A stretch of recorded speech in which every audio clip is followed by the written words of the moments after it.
Hi friends, நம்ம பார்க்க போகிற திரைப்படம் பேர் பீமா. இந்த படம் வந்து டைரக்ட் பண்ணது ஹர்ஷா. ரைட்டிங் கிரெடிட்ஸ் அஜு மாக்லின்றவருக்கு போகுது. இதில் நடித்தவங்க வந்து பார்த்திங்கன்னா மாளவிகா சர்மா, கோபிச்சந்த், பிரியா பவானி சங்கர், நிறைய இன்னும் மற்றும் பலர் நடிச்சிருக்காங்க. இந்த கதைன்னு பார்த்திங்கன்னா ஒரு பழம்பெரிய வரலாற்று மிக்க ஒரு கோயிலில் சில அசாத்தியமான விஷயங்கள் நடக்குது. முதல்ல எடுத்தோன்னா அந்த கோயிலை பற்றி தான் காட்டுவாங்க. அந்த கோயிலில் பரசுராமன் பற்றி அவரை பற்றிலாம் அப்படியே காட்டிட்டு அந்த கோயிலில் நடக்கிற பிரச்சனைகளை ஒரு போலீஸ் அதிகாரி வந்து எப்படி அதை வந்து அந்த விஷயங்கள்லாம் நடக்குது அப்படின்ற ஆராய்ச்சிக்காக ஒருவர் பீமான்ற கேரக்டரில் கோபிச்சந்த் நடிச்சிருக்காரு. இந்த கதைப்படி பார்த்திங்கன்னா 2 பேர் சகோதரர்கள். அதில் வந்து பீமா வந்து போலீஸ் ஆஃபீஸராக வருவார்.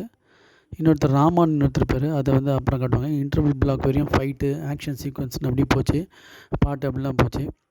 செகண்ட் ஹாஃப் பார்த்திங்கன்னா இந்த பீமாவுக்கு ஒரு பிரச்சனை நடந்து ராமா வந்து எப்படி இங்கே இன்வால்வ் ஆகிறாரு அப்படின்னு தான் கதை. இதில் எடிட்டிங் பார்த்திங்கன்னா மாற்றி மாற்றி 2 இயர்ஸ் பிஃபோர், 6 மந்த் பிஃபோர் அனந்தபூரில் நடக்கிறது, மகேந்திரபூரில் நடந்தது, அப்படி மாற்றி மாற்றி காட்டுவாங்க. ஃபஸ்ட் அப்படியே நல்ல ஆக்ஷன் பேக்கடாக அப்படியே வந்துன்னே இருந்த படம் அப்படியே பார்த்திங்கன்னா ராமா பீமான்னு மாற்றி ராமா தான் பீமாவா இல்லை பீமா தான் ராமாவன்ற கதையாகிடுச்சு. கடைசியில் இது பண்ணுறதுக்குள்ளே நாசர்லாம் வில்லனாக வருவார். படத்தை செகண்ட் ஹாஃப் இது பண்ணுறதுக்குள்ளே மாற்றி மாற்றி நம்மளுக்கே வந்து அலுப்பு தட்டிடுது.